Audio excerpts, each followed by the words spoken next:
GettingPositiveKarmaNow.com presents Bhagavad Gita for All, a lecture series by Nala Narula, recorded in front of a live audience.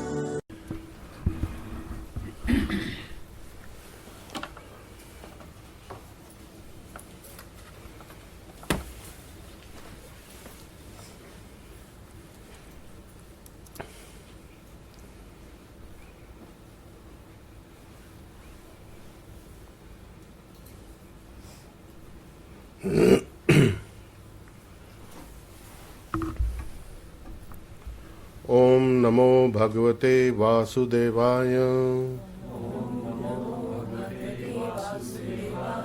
Om Namo Bhagavate Vasudevaya. Om Namo Bhagavate Vasudevaya.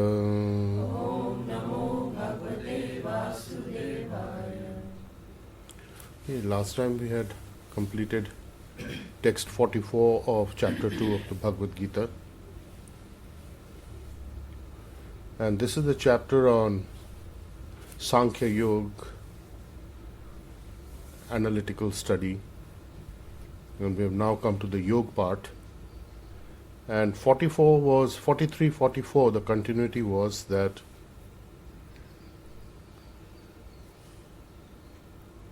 people who are more involved in fruitive activities for elevation to higher births, heavenly planets, power, results, in other words, sense gratification and opulent life, saying that there is nothing more than this, are very attached to the flowery language of the Vedas, and they are people of less intelligence.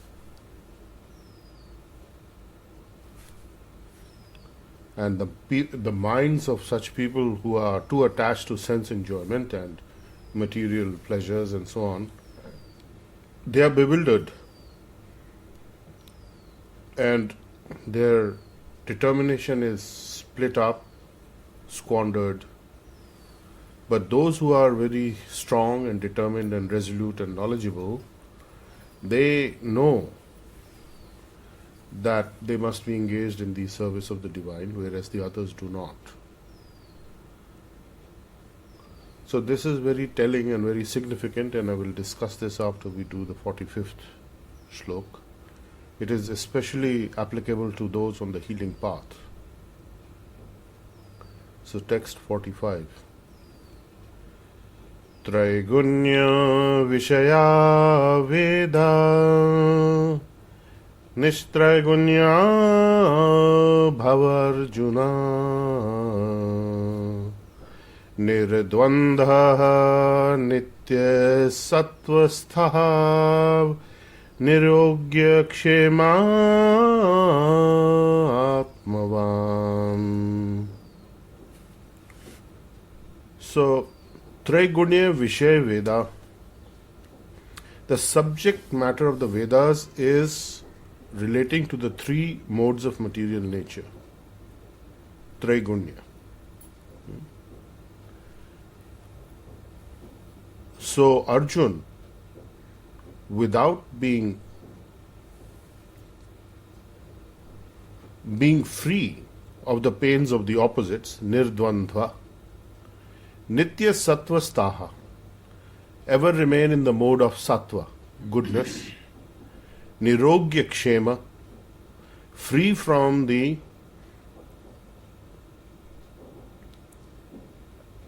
desire or the thought of acquisition and preservation, by being established in the self, Atmavan. It was not nirogya, it was niryog kshema.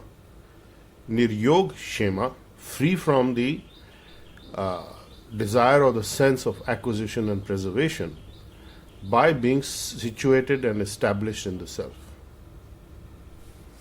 Now, the three material modes of nature, mode of goodness, mode of passion, mode of ignorance, and this is the subject matter of the Vedas, and in fact it is also the subject matter of the healing that you have been doing thus far at one layer. The initial layer is where students are told that when you use this energy of healing, you will get a better life. So this is parallel to being involved with the Vedic aspect of the three modes of material nature, where you aspire for a better life in every way, whether it is health, whether it is wealth, whether it is happiness, or anything else that you need to do. And if you recall that we also tell you at the same time that be with the flow of the energy, to be situated spontaneously or naturally in that flow, which is equivalent to being seated or situated, established in the self, because that is the energy of the self, the higher self, the divine, the healing energy of Reiki, and the KQ force. So to be transcendental to the modes of material nature also means to go beyond the binding consequence karma that you are going to be doing based on your ritualistic activities. So this is very, very important to understand. To be in the flow of the energy, to have your consciousness in the flow of the energy, is very, very important, and that is being actually established in the self. So eventually what is happening is that once you understand that you are going beyond the result aspect, then you are fixed in healing. You are fixed in the energy. You are fixed with determination. So therefore, if you are constantly going to be saying, I did the healing, I didn't get the results, so you get disappointed and then you fall away from the healing, that is actually a problem. But why is that necessary? The same way the Vedas are necessary, this is necessary because you may be detached from acquiring things. Basically what the shlok is saying, be free from acquiring the mood or the mind to acquire and preserve things which are actually not preservable. They are deteriorating, or that they will be gone in time, and you should be established in that which is the permanent. So on the one hand, we are using the healing energies to give us a better life in every way, which is fine. But the consciousness has to be that even if I don't get that, I must continue with my practice, with my path. Because if I'm established in the self, I'm established in the flow of the energy, then I'm actually serving the purpose of the divine. And what is the purpose of the divine? The purpose of the divine is the proper dharma. So then we can say, what is proper dharma? So in short, proper dharma is understanding that the divine is situated in the heart of every living entity. And everything that progresses that knowledge and understanding is dharma. And everything that doesn't progress that knowledge and understanding is adharma, is going on the opposite path. So you have the Reiki energy, which is the energy of the divine heart. You have the KQ force, which is the energy of the crown chakra of the divine. So you're not lacking in anything. So it's not that you're getting the healing energy only to get the results, because very often you don't get those results. And we have explained you don't get those results because those results are not in your favor. It is your desire that I must have this. So in the process of healing, the desire also gets healed eventually. And if you have this understanding that you have to go beyond the senses, beyond the triple modes of nature, the triple qualities of goodness, passion, and ignorance, and go beyond the field of sense gratification alone, or that is your objective immediately, fine. But then beyond that, there is a higher objective. This is not to say that you do not need things, food, clothing, shelter, you need all the necessities of life. That is provided for, but the need to acquire and preserve these is not required. So that is the detachment aspect. You have what is needed, you get that much which is needed, you use it for your purposes, and then you move on beyond that instead of thinking that I'm going to keep accumulating and accumulating and accumulating for this purpose, for that purpose, for the next generation, for the next 7 generations. All that is quite bogus, because those generations will take care of themselves just the way you have taken care of yourself so far. So this is all part of the Karam Kand section. So you can say that when we are utilizing a motivation to do healing, that is actually equivalent to the Karam Kand section of the Vedas. It is important because people are attracted to that.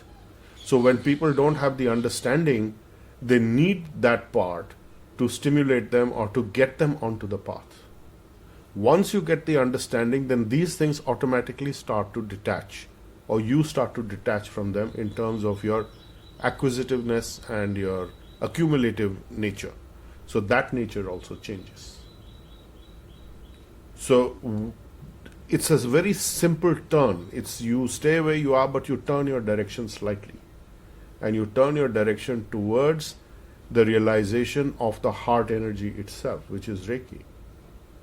So the source of Reiki is what you need to connect with in this, and one of the ways, as we said, was to chant the Hare Krishna Mahamantra, which is Hare Krishna, Krishna Krishna, Hare Hare, Hare Ram, Ram Ram, Hare Hare. So that happens because then you are immediately with the energies. Bhaktivedanta Swami's commentary was that Chaitanya Mahaprabhu, who actually propagated this, who's an incarnation of Krishna himself, directly, was asked by one learned scholar, Prakashanand, that, sir, instead of all, you have so much knowledge, but why are you just chanting this Hare Krishna? So he said, my teachers told me I was a fool. I couldn't understand anything on the Vedas, I couldn't understand anything. And he told me, you chant Hare Krishna. And when I chanted Hare Krishna, I was immediately overcome with ecstasy, love for the divine, which is ultimately the goal of the Vedas. So you can cut that short, stay with the healing energy, connect with the sound vibration, which is the physical embodiment of the divine itself, which will help you to focus, because sound is prevalent in every single element consequently, whether it's air, whether it's fire, whether it's water, or it's earth or space, everything. It is originating from space. So it is actually working on the elements of your body the same way the energy does. So when you have the healing energy combined with the sound vibration of the Mahamantra, it is a pretty unbeatable combination for you to get liberated from karmic binding consequences and simultaneously to improve your life in every way, because the result will come automatically. So, in fact, we have text 46, which confirms this. Yavan artha udapane sarvata samplutodake tavan sarveshu vedeshu brahmanasya vijanata. Yavan artha udapane sarvata sampluta udake tavan sarveshu vedeshu brahmanasya vijanataha, which is Yavana Artha Udapane. All the purposes meant to be served by a well of water. Sarvata, all of these are available in the Sampluta Udake, in a large, huge ocean of water, reservoir of water, a large body of water. Tavan, similarly, Sarveshu Vedeshu, all the purposes of the Vedas. Brahmanasya Vijanata are served by the man who knows the Supreme Brahma. Lord Krishna. Brahmanasya is a person who knows the divine, the relationship between himself and the divine, and consequently the relationship between himself and other living entities. So we say at Reiki 1, you come to the connect of your relationship with the divine. At Reiki 2, you begin to understand, at Reiki 1, you connect with the relationship with yourself, with your soul self. And then you come after that at Reiki 2 and beyond to the understanding of your connection with the divine. So this is very, very important. That is a Brahmin situation. So those who are healers are definitely Brahmanasya, because they are knowing, they are in knowledge of the Supreme Brahma, and they are Vijanata, they are complete. So Reiki 2 is considered to be the completion, because you have the tools to be able to work towards getting to that complete understanding. So now you actually need to be established in it. So this is text 46. So this is very, very important, that a person who knows what is the purpose of the Vedas, a person who does a small activity, a small thing, in right consciousness, in the right understanding, will get all the benefits of a large body of water, even if it is small thing he is doing. So we have commentaries from various acharyas, from the Rudra Vaishnava Sampradaya, from so many other sampradayas who are bona fide, like Sridhar Swami and Madhavacharya. And they say, in respect to this verse 46, that whatever benefit, this is Madhavacharya's commentary, that whatever benefit is there by the Supreme Lord being pleased with an aspirant, the same benefit is available to one who is knowledgeable of the Vedic scriptures. Yet the meanings of the Vedic scriptures have been understood by one who has realized devotion to the Supreme Lord Krishna. By such enlightened understanding, the Supreme Lord, who is the ultimate dispenser of all rewards, becomes pleased. So, ultimately the universe, material universe, is dissolving. And what are you left with at the end of it? Only what you have gathered in terms of your spiritual credit. So, that is a very important consideration. So everything in the material world has to do with these three material modes of nature. There is nothing separate from it. That is the material world. But the spiritual, which is internal, and that part of you that lives forever and is eternally going on, but hopping from one body to another to get the consequences of their karmic bank balances, the karma quotient. So by connecting with the karma quotient force, by connecting with Reiki, and by having this understanding, one can free oneself. At the same time, it is not that you do not need the necessities of life and they are to be ignored, or they are to be frowned upon, or they are something lower, because that's where you are living.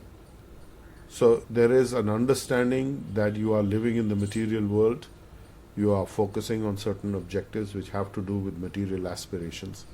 But those things are not going to last. And you should understand that and not reject them and not hug them too much. It is that you take them for what it is, that this is what I need for my journey. This is my ongoing journey. And by being established in the soul self, by being established in the soul consciousness of the divine, you have another weapon with you to help you to achieve your objective, another tool you can say, or a weapon or a blessing, depending on how you look at it, is the chanting of the Mahamantra. So the sound vibration of the Mahamantra is very important. So let's take a moment here and let's chant this at least 3 times. Together we will chant the Mahamantra. Hare Krishna, Krishna Krishna, Hare Hare, Hare Ram, Ram Ram, Hare Hare. Hare Krishna, Krishna Krishna, Hare Hare, Hare Ram, Ram Ram, Hare Hare. Hare Krishna, Krishna Krishna, Hare Hare, Hare Ram, Ram Ram, Hare Hare. So this is what your tongue is meant for, is actually to connect with the sound vibration of the divine energy, and that is coming through the Maha Mantra also. So when you do your healing, there is a taste, there is something, but when you do the chant the Maha Mantra, the taste is really enhanced of whatever you do in life, or whatever the internal taste, not just your physical taste. So we will pause here at the moment for text 45 and 46 of the second chapter of the Bhagavad Gita, and we are to understand from this that we need to progress our understanding of our relationship with Krishna, and that will help us to get to our objectives, our ultimate objective. And along the way, all our subsidiary objectives will be served also. So there's no great need to go through all those ritualistic procedures and so on. So you just engage yourself by employing the healing energies. Employing is not quite the right word. By covering all that you do by the healing energies, and chant Hare Krishna. So this is very, very important, and this will get you to a different level of achievement on your way to your ultimate goal. All your subsidiary goals in the material world are also going to be served. So we will pause here. Any questions? Yes, Amarjit. So you said during the retreat that this material universe is meant to satisfy all your desires. Yes, because that is the nature, that you go for it, everything is there, material desires are there. The three modes of material nature are involved in everything. Yes. That's where the link is from. That's where the link is. So, the material universe is there to satisfy your desires, but you can never be satisfied if you are neglecting the main source of satisfaction, or the main cause of satisfaction is to be aligned with the heart energy, in fact, not in theory. Because when we are chasing some material goals, that other thing is on the side. The divine is there, fine, thank you, you've given me this great power that I can use, and I'm using it to get a better life. Fine, no problem. However, connect with the real understanding of what that power is, what that power means for you, and what is your relationship between the source of that power and you. So the material universe can give up everything for you. It will give you all that you need and require, and sometimes you may like it, sometimes you may not like it, but it's there to satisfy your desires. At the same time, it is a tool to be used to go to the ultimate understanding, Brahmanasya. So that when you are understanding what is your knowledge and relationship between the Supreme Brahma, Krishna. So, Vijanata, one who is completely full of that knowledge. So that Vijanata aspect will come through education, through knowing more, through studying the Bhagavad Gita, through chanting the Maha Mantra, and doing your healing on a regular, systematic basis. So this is also like a yajna. It is a sacrifice, it is a performance. In some sense, it is a ritual. They are not blamed, or they are not downgraded. Just the understanding is there that by doing a small thing with the right understanding, with the right knowledge, with the right energy, you can achieve all the purposes of all the rituals. A smaller body of water can serve the purpose of the larger or a huge body of water, which is very complex, and the ritualistic aspect. In fact, here Bhaktivedanta Swami quotes a point from the Srimad Bhagavatam, the third canto, 33.7, which is that Aho bata swapacho ato gariyan yad jivagre vartate namatubhyam te pustapaste juhuva Sasnur Arya Brahmanachur Nam Grinati Yete. That, my lord, a person who is chanting your holy name, although born of a low family like that of a Chandal, a dog eater, is situated on the highest platform of self realization.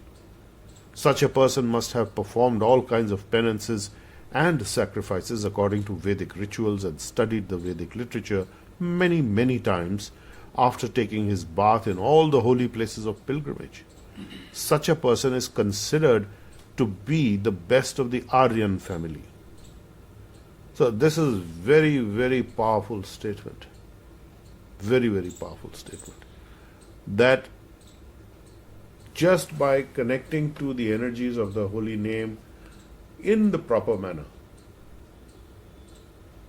with this understanding, which will eventually come just by the fact of chanting the holy name because it is purifying, such a person is situated on the highest platform of the best of the Aryan family. Aryan means one who is on the right path, on the righteous path.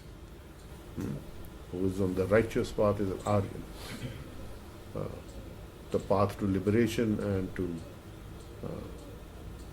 righteousness, spiritual consciousness, of elevating himself to the highest relationship with the divine. That is Aryan.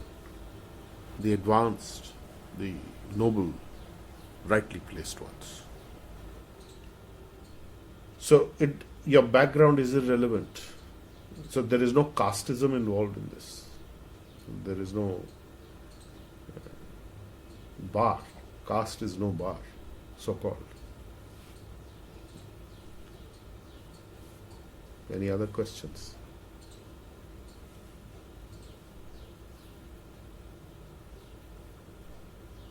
How will you correlate this now with your daily healing practice, for example?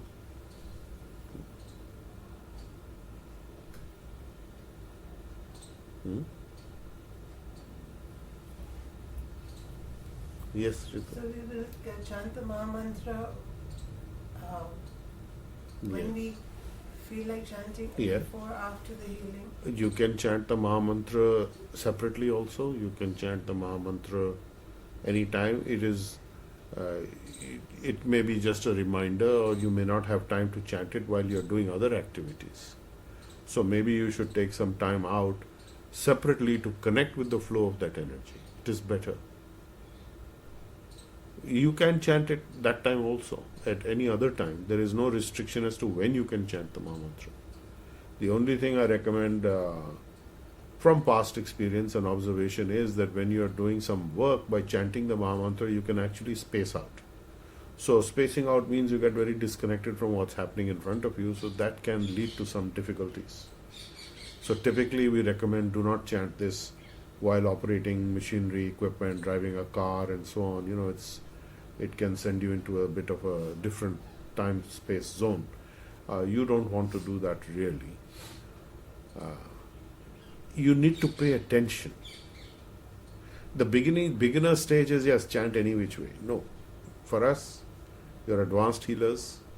You need to focus, you need to take a few minutes, sit down there with your healing energy, active fully for this process. Connect with your heart energy, be situated in the heart, and you're already there. All you need to do is the only thing missing is what is the sound vibration. Because the sound vibration carries you right across from the material zone to the Vaikuntha zones and beyond to the Golok Vrindavan Dham. So it is an unbeatable combination. So you be there anytime, even beginning of the day when you're starting your own healing, or any other time whenever you start your healing practice. You just sit there, focus with the energy, request the energy, be in the flow of that energy, and chant the Maha Mantra for as long as you like. Connect with the sound vibration in your consciousness, be situated in the sound vibration, and you're ready for anything that day. And that's it. It's very, very easy, very, very simple. So there's perfect alignment between the healing teaching and the Vedic teaching and the devotional aspect to Krishna teaching and chanting of the Mahamantra teaching. There's no discrepancy anywhere. Perfectly, seamlessly put together. This is part of the healing universe. Okay? So we can chant it while we are doing the touch body healing also. You can absolutely chant it while doing your touch body healing. Absolutely, you can do it. You will find that you are in a different level of healing at that time. So when you are drawing the symbol, then how does one chant? No, that time of course you are not going to be chanting. It's not that you have to be continuously chanting. You draw your symbols, you pause for doing, you switch to a different thing you are doing and then you go back. I mean, as your hands are there, you can chant the Mahamantra, you can create the symbols. See how you feel, work with this. Be, spontaneous with it.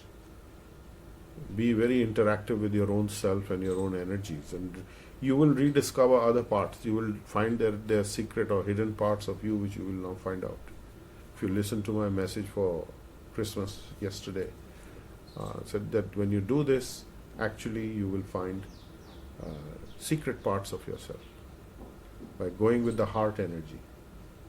So it is not entirely coincidental that today's shloks was about that only. So it is very important. Sir, I had this question in my mind. Yes. Which you gave the answer with the shlok. Yes. What was that question? Yeah, you were The question was that what is simple living? Yes. And what it's sacrificing your desires. Is that simple living? What is it? But I got the answer that as long as you're detached from whatever Yes. you're really desiring, it's okay. Yeah. I mean, that's the answer. Yes, you become detached from the need to hold on to things and to accumulate them. You use the things for what they needed, but get rid of the accumulation and the tendency to accumulate for the sake of accumulating, thinking there is some safety in it. If you desire an expensive thing and you don't really desire, you just want it. Is it okay to buy it, or you Of course simply it is. take it? Certainly it is okay to buy it. Certainly you can have it. I was talking to one healer, and he was saying, we were discussing about writing wills, that one should actually write a will and periodically update it, few years, 3 years, 5 years, and so on. So they were saying, I don't need to write a will. So I said, why? I said, you have a lot of assets. He said, I plan to spend it all before I go. I'm not leaving anything for anybody. I mean, they can, get their own. So why? I mean, I'm not bothered. I don't own anything that I want to carry with me. I know that. So I'm using it up. I'm not storing it. He has that kind of detached attitude, although he does own those things, but he is not attached to them. So it was interesting to see how it comes across. I don't want to take it with me and just leave it all behind. So already detaching in a way. Anyway, it's going to be left behind. Yeah, it is. But people have this, isko chodunga, usko chodunga, I will leave it for this one. So he's already done that. He's made his arrangements that, what will happen. I think all his properties are in joint names. He said, after I'm gone, you take it. I have no objection. So I was telling him it's better to keep something that also you have control of. He says, that little bit I'm doing in any case. So that's okay. We have heard a lot of finance people saying that the real value of money comes only once you spend it. Of course. Yes. Because money, this thing, unless it is in movement and circulation, it's of no use.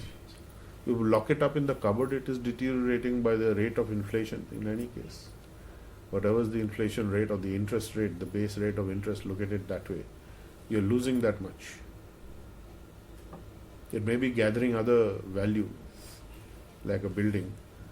Property will increase just because things are getting more expensive.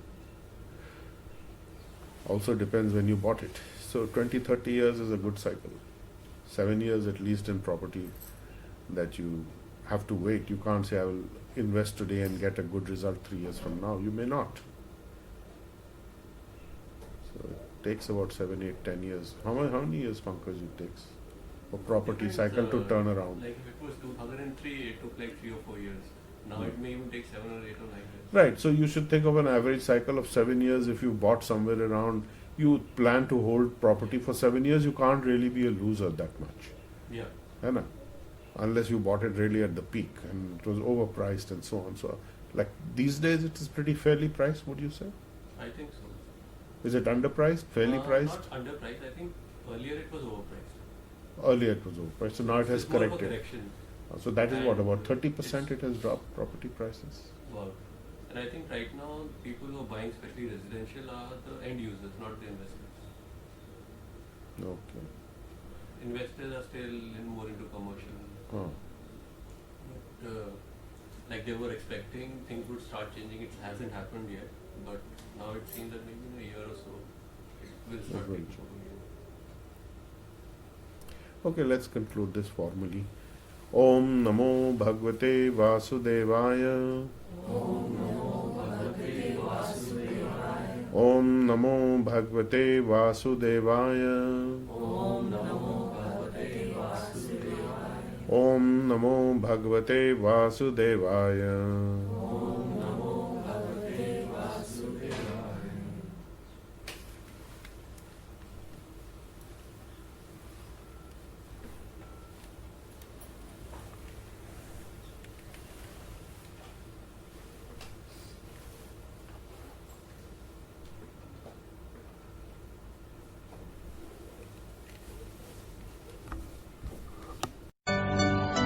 You've been listening to Bhagavad Gita for All, a lecture series by Nalan K. Narula. Explore our website, gettingpositivekarmanow.com, for more on how to change your karma and destiny.